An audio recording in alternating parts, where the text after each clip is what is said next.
இன்றைக்கி பார்க்க போகிறது என்ன அப்படின்னா எக் பெப்பர் ஃப்ரை எப்படி பண்ணலான்னு பார்க்க போகிறோம். நமக்கு நார்மலாக பாயில்டு எக் சாப்பிட்டு ரொம்ப போர் அடிச்சிருக்கும். கொஞ்சம் டிஃப்ரெண்ட்டாக எப்படி பண்ணலாம் அப்படின்னு பார்ப்போம். இப்போ இதுக்கு தேவையான பொருள் என்னென்ன அப்படின்னா, நான் ஒரு 3 எக்கை எடுத்து நல்லா பாயில் பண்ணி அதை ஹாஃபாக கட் பண்ணி வச்சுருக்கேன். கொஞ்சம் கரம் மசாலா, மிளகுத்தூள், அதுக்கப்புறம் ஒரு பெரிய ஆனியன் எடுத்து குட்டி குட்டியாக கட் பண்ணி வச்சுருக்கேன். கொஞ்சம் கறி லீவ்ஸ், கடுகு.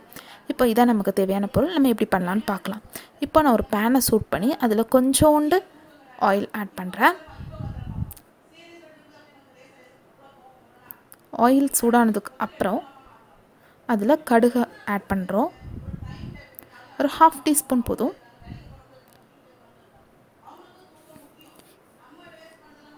இப்போ கடுகு நல்லா பொரிஞ்சிட்டு இப்போ நம்ம வெட்டி வச்சுருக்கிற வெங்காயமும் கருவேப்பிலையும் சேர்க்க போகிறோம். வெங்காயம் கருவேப்பிலை நல்லா வதங்கட்டும். இது ஒரு 2 மினிட்ஸ் வரைக்கும் நல்லாவே வதங்கட்டும் வெங்காயம். அப்போ தான் நல்லாயிருக்கும்.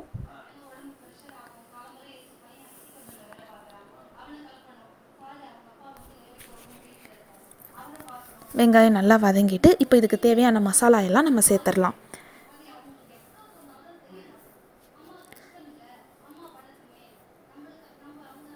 இப்போ ஃபஸ்ட்டு நான் ஒரு டீஸ்பூனில் 1/2 டீஸ்பூன் வந்து கரம் மசாலா சேர்க்குறேன்.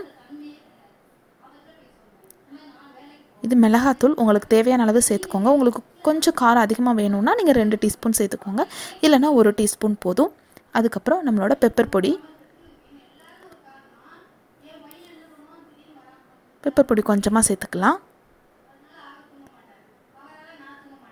அப்புறம் தேவையான அளவுக்கு உப்பு.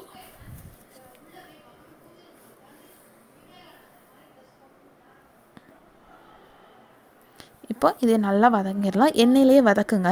அப்படின்னா நம்ம மசாலாவும் வெங்காயமும் நல்லா கலந்துடணும். இப்போ கொஞ்சமாக நம்ம தண்ணி ஆட் பண்ணிக்கிறோம்.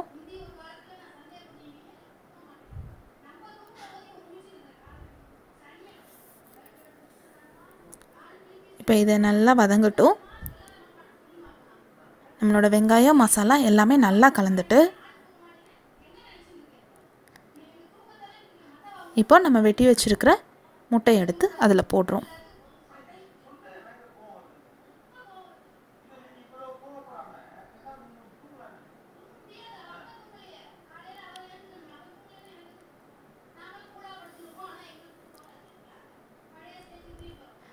இப்போ நம்மளோட முட்டை ஒரு பக்கம் ஃபுல்லாமே நல்லா மசாலா ஓட்டிக்கிட்டு இப்போ நம்ம அடுத்த பக்கம் திருப்ப போகிறோம். 2 ஸ்பூனை வச்சு திருப்புங்க. அப்போ தான் கொஞ்சம் முட்டை உடையாமல் வரும்.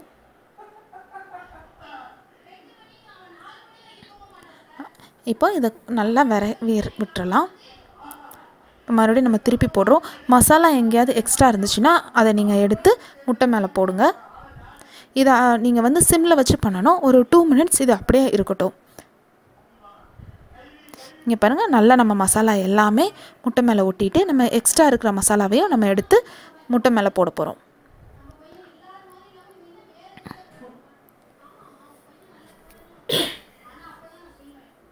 பாருங்கள், இருக்கிற எல்லா மசாலாவும் எடுத்து நம்ம போட்டாச்சு.